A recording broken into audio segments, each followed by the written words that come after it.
گلیاں دے اندر روڈ ودے کر دن چکر ودے لاندن کہ نہیں میری حکومت دے اندر سبحان اللہ ایسا حکمران محمد کے صحابی کا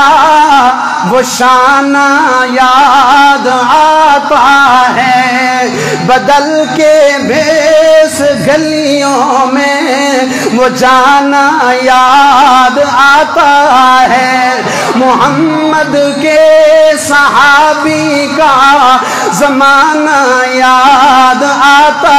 ہے بدل کے بھیس گلیوں میں وہ جانا یاد آتا ہے آج کل کی مائیں ترستی ہیں آٹے کو آج کل کی مائیں ترستی ہیں آٹے کو عمر تیری خلافت کا زمانہ یاد آتا ہے حضرت عمر رضی اللہ تعالیٰ عنہ روڈ ودے کر دن گھر وچوں آواز آئی ایک عورت دی عربی دے اندر جملے پئی کہندی آئی کاش اس اندھیری رات دے اندر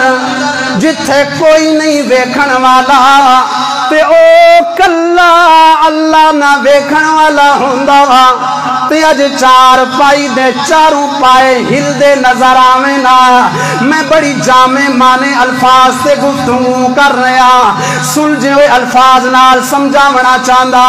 حضرت عمر رضی اللہ تعالیٰ عنہ نشان لا کے چلے گئے صبح ہوئی اس عورت نو بلایا لیا اس عورت کو میرے کول سارا نو آکھیا پیچھے ہٹ جاؤ تھوڑا جیاں دور ہو جاؤ عورت کو حضرت عمر پوچھن لگے رات نو اے الفاظ میں اپنے کناں نال سنے نے کیا برائی دا ارادہ آئی یا کوئی اور گلان او کہن لگی نا نا نا نا اللہ دی قسم برائی دا تے کوئی ارادہ نہیں ہے تے اللہ دے پاک پیغمبر دے سچے صحابی سیدنا امیر المومنین فاروق اعظم سمجھ گئے فرمایا چل اے دس تیرا شوہر کا ہے آکھن لگی اللہ دے پاک پیغمبر دے صحابی امیر المومنین حضرت فاروق اعظم جی انہوں کا تسا لشکر دے نال بھیجیا ہوئے کئی عرصہ ہو گیا تے واپس گھر وچ مڑ کے نہیں آیا مینوں انہاں دی یاد پئی آندی ہے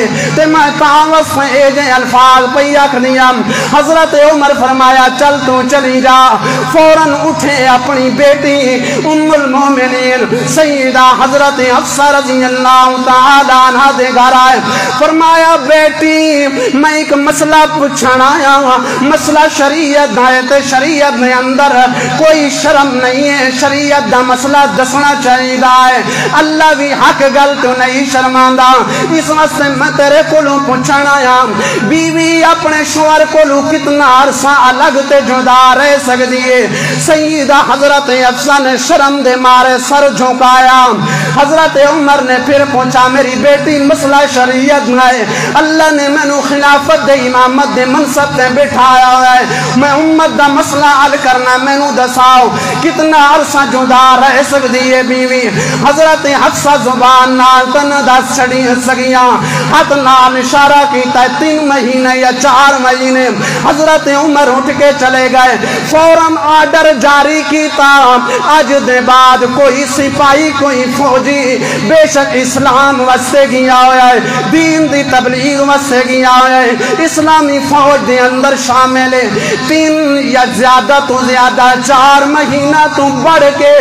اپنی بیوی کو الگ نہ راوے سمجھ آ رہی ہے کتنے مسئلے حل پہ ہوندے نے آؤٹ آف کنٹری رہن والے اپنی بیویاں نو کیلا چھوڑ کے باہر رہن والے غلط طریقہ خلاف شرع میں تو پہلے بھی یہ کئی دفعہ دس چکا پڑھو ذرا فتاوی جات دے اندر پوچھو یا بیویاں نو نال رکھو یا اتنا عرصہ الگ نہ رہو انہوں مال و دولت دی ضرورت آئی تے ماں باپ دے گھر چ اسنوں نہیں ملدی پئی گھر تے انہوں اوتھے ہی ملا پی آئی کھان پین تو اوتھے ہی ملا پی آئی انہوں ایک شوہر دی ضرورت ہے تو وہ بھی جناب چلا کئی کئی سال دور. حضرت عمر نے فرمایا کوئی میرا فوجی کوئی میرا سپاہی اتنا عرصہ نہ رہے, واپس آؤ لوٹ کے گھر دے اندر. تے یہی ساری پاکستان آرمی دا بھی قانون ہے, یہ بھی 4 مہینہ تو زیادہ نہیں, چکر لا کے آؤ گھر تے پھر آؤ چھٹی گزار کے آؤ. انہاں دا یہ قانون وچ شامل ہے لائے. اس واسطے اسلام دی خاطر کیوں نہ ہوئے, دینی تبلیغ دا معاملہ کیوں نہ ہوئے, کوئی بھی مسئلہ کیوں نہ ہوئے, شریعت نے مسئلہ حل کیتا ہے کہ زیادہ تو زیادہ شوہر اپنی بیوی کو 4 مہینے دور رہے. یہ اصلاح معاشرہ دا مسئلہ ہے. تا میں عرض کیتا ہے حضرت عمر نے قانون جاری کیتا. جی سبحان اللہ. اے او عظیم صحابی نے جڑے گلیاں دے وچ چل پھر کے بھی امت مسلمہ دے مسائل حل ودے کر دین. سبحان اللہ. اپنے کندھاں تے اٹھا کے وزن تے لوگاں دے گھر راشن ودے پہنچا دینے. اور غلام جو آکھے میں اٹھینا, فرمایا نہیں دنیا بھی تو میرا وزن کس طرح اٹھا سکتا ہے, قیامت والے دن ہر کسی نے اپنا وزن آپ اٹھاونا ہے. آج دے حکمران آج دے جناب ایک دوسرے نو کھان, وہ آدھے میں ان کو نہیں چھوڑوں گا, اگو آدھے اسی انہاں نو نہیں چھوڑنا چاہیے. انا للہ و انا, غریب بیچارہ طبقہ ماریا کی ہے بھوک دے اندر غربت دے اندر آ کے, وہ انہاں دی لڑائیاں نہیں پئیاں مکدیاں. ہائے اللہ ایسے حضرت عمر جیسا حکمران دے, اسلام نو بھی قوت تے عزت ملے اور انہاں غریباں دا بھی فائدہ ہوئے. اللہ تبارک و تعالی عمل دی توفیق عطا فرمائے. وآخر دعوانا